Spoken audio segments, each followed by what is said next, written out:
आमा, आजसम्म केही ख्याल नै गरिन। तिमी पनि बुढी हुँदै गयौ। के आशा थिए होलान् म प्रति साँचेका आजसम्म कहिले सोधिन।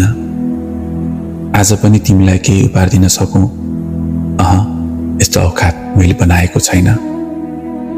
तिमीले त उही च्यातिएको फरियाका टालाहरूले बेरेर न्यानो ममताको स्पर्श दिँदै हुर्कायो मलाई। हेर न, मैले फुटेका तिम्रो हात पाउ निको बनाउने एउटा मलम किनेर दिन सकेको छैन। सधैँ अभाव अनि गुनासो सुनाउँदा मैले तिम्रो चाहनाहरू कसरी दम तोड्दा हुन्, सम्झिँदा पनि झसङ्ग हुन्छ मन।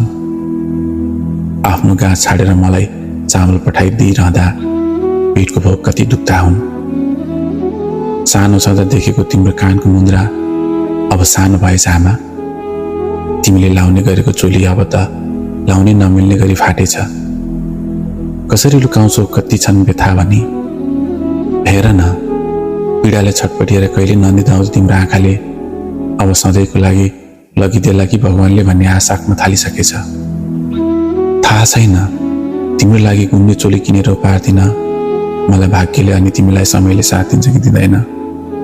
तर निर्धक्क हुनु तिमी। जतिपटक हारौँ म तिम्रो दुःखको मजाक बन्न दिने छैन। मजाक बन्न दिने छैन आमा।